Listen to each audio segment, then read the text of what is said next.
এই যে দেখেন ক্যামেরা অন সামনে আমার দিকে। আচ্ছা, এইখানে স্ক্রিনশট আছে। এখন আপনারা বলতে পারেন এগুলো এডিট করা, এটার র ফুটেজ ওনার নাম্বার সহকারে আমি আপনাদের সবাইকে দেখাই দিব। জাস্ট এখানে একটু বলতেছি, শর্ট টাইমে বলতেছি। উনি আমাকে লিখছে যে তুমি ভিডিও কেন ডিলিট করলে না। পরে আমি লিখছি যে ভাই আপনি আমাকে ডিলিট করে নেন দেখে আসার কারণে ফাঁসিয়ে দিলেন।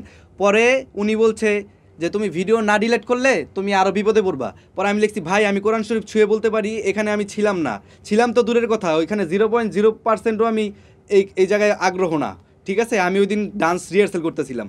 তারপরে উনি আমাকে বলল তুমি ভিডিও ডিলিট করবা কি না বলো, না হলে কিন্তু তুমি বিপদে পড়বা।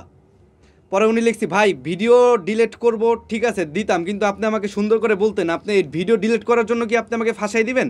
এই যে লিখছে, আমি লিখছি ভিডিও ডিলিট করে দেই, ঠিক ঠিক আমি লিখছি ভিডিও ডিলিট করে দিই, আচ্ছা ঠিক আছে কোনো সমস্যা নেই, কিন্তু আপনি আমাকে সুন্দর করে বলতেন এখন আমার যে একটা আর্থিক ক্ষতি হয়ে যাবে এটার কি করবেন। উনি বলতেছে এগুলা বাদ, যেহেতু তুমি আমার কথা শুনো নাই, রিয়ার সাথে তুমি ওই মাওয়াতে ইলিশ খাইতে গেছো, সেহেতু আমি তোমাকে ছাড়বো না। এখন তুমি যদি ভিডিও ডিলিট না করো তাহলে আরও বিপদে পড়বে। এনার হচ্ছে প্রতিহিংসা, এ আমাকে ছাড়বে না, এ মাইর খাইছে আরেক জায়গায়, এর জন্য ভিডিও ডিলিট না করলে এখন এ নিয়ে আমাকে মামলা দিয়ে দিবে। হিরো আলম আমাকে বলছে না যে উনি সাদা কালার বাইক দেখছে, তো সাদা কালার, আমার একটা প্রশ্ন, সাদা কালার বাইকেই কি আমি ছিলাম? উনি তো আমার নামটা নেয় নাই, সাদা কালার বাইকের নাম নিছে। আবার আরেকটা নাটক করে বললো কি যে আমার সব কিছু নষ্ট করে দিছে, শুধু এই কথাটা শুনছে।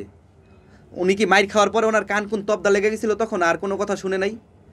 বিষয়টা হচ্ছে দেখেন ওনার প্রতি আমার একটা মান অভিমান আছে, উনি আমার অনেক ক্ষতি করছে, এর জন্য এরকম নিকৃষ্ট কাজ আমি কখনোই করতে পারবো না। আর আমি তখন আমার ক্লাবে ছিলাম, আমার ডান্স ক্লাবে ছিলাম, বনানীতে আমার ডান্স ক্লাব, ওইখানে আমার বাইক নিচে পার্কিং করা ছিল, সিসিটিভি ফুটেজ আছে। এখন হিরো আলম আমার নামে মামলা দিবে বলছে, মামলা দেখ, উনি যদি এটা প্রমাণ না করাইতে পারে তাহলে আমি নিজে রিয়াজ ওনার নামে মানহানি মামলা দিব।